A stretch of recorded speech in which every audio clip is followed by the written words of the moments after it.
Selamat datang di Hello Motion Academy Online Learning di kelas Desain Fundamental. Hari ini kita akan belajar Line and Shape atau dalam bahasa Indonesianya garis dan bidang.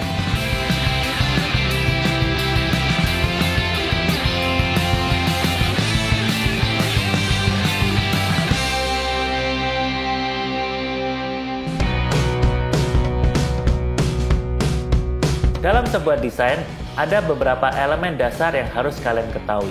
Elemen-elemen tersebut tidak hanya membuat desain kita tampak lebih menarik, tetapi juga semakin efektif dalam penyampaian pesan. Ada 7 elemen dasar yang harus kalian kuasai. Yang pertama adalah garis, kedua adalah bidang, ketiga adalah bentuk, keempat adalah tekstur, kelima adalah warna, keenam adalah tipografi, dan ketujuh adalah ruang. Untuk sesi ini, ada 2 dari 7 elemen dasar yang akan kita pelajari, garis dan bidang.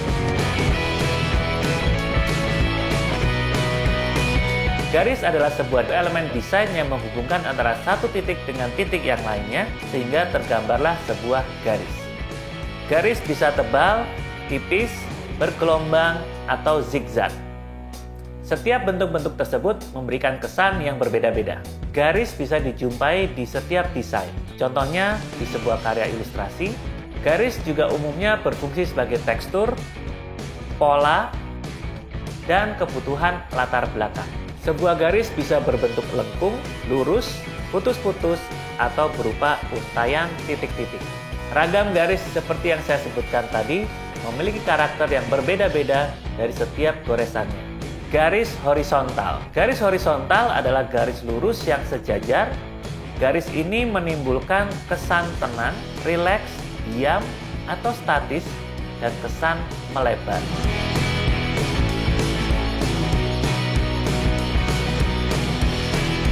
Garis vertikal. Garis vertikal bisa menimbulkan kesan stabilitas, terutama ketika garis ini lebih tebal, kesan kekuatan dan juga kemegahan itu muncul.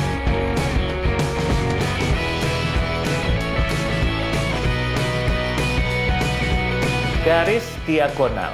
Garis ini memberi kesan tidak stabil, sesuatu yang bergerak atau dinamis. Garis ini juga memberi kesan menunjukkan suatu gerakan.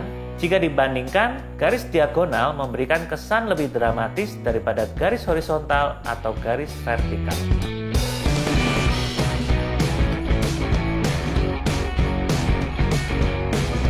Garis lengkung. Garis ini memberi kesan anggun, halus, dan luas. Garis lengkung memberikan kesan lebih halus daripada garis lurus.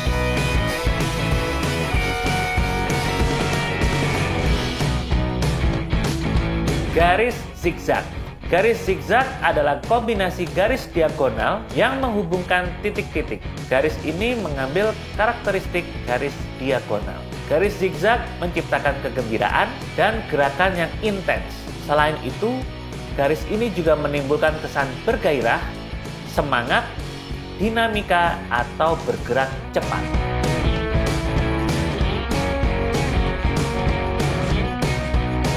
Garis spiral. Garis spiral memberikan kesan kelahiran atau generasi penerus, hipnotis, atau bersifat menerangkan. Selain itu, garis spiral juga memiliki arti lentur, mengalir, dan dinamis.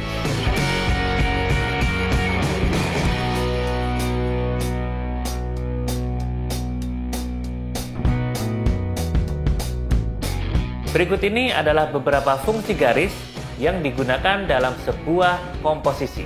Yang pertama, garis bisa berfungsi untuk pengorganisasian sebuah konten.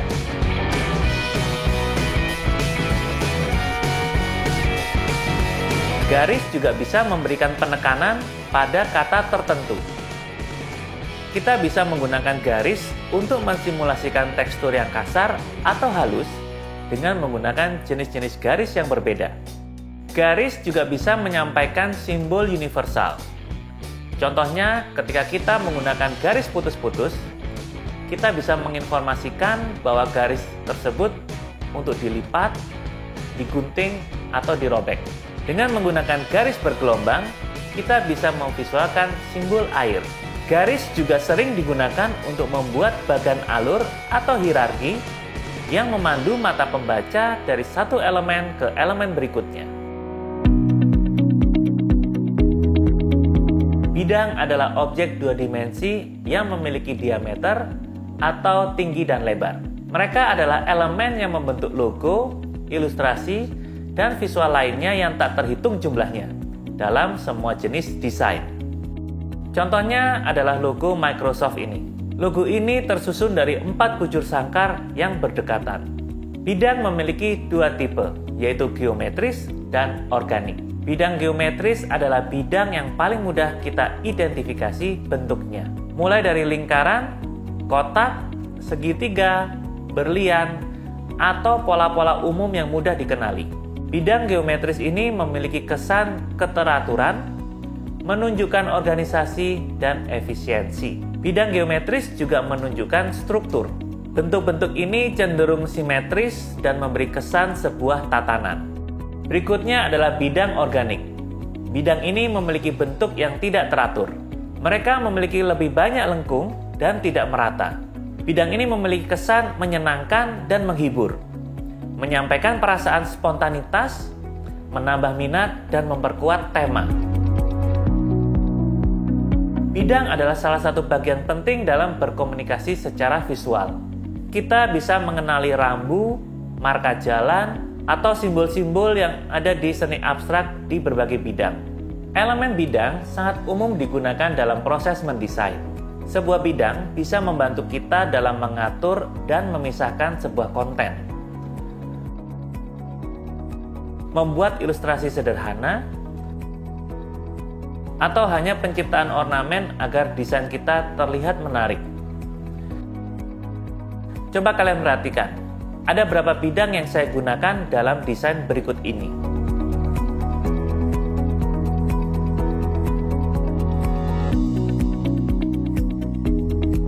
Sekarang saya akan mendemonstrasikan pembuatan poster dengan tema lingkungan hidup dengan menggunakan dua elemen utama, yaitu garis dan bidang.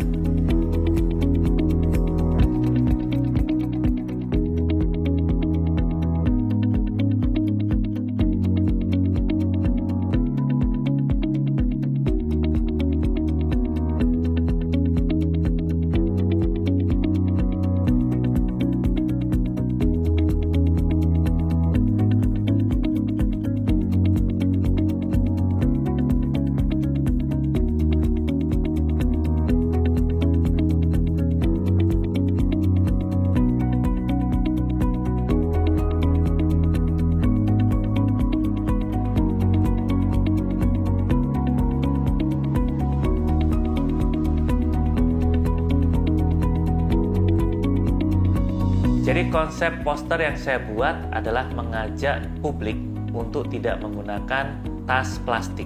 Sehingga bidang utama yang mendominasi adalah bentuk tas plastik dengan tulisan Say No.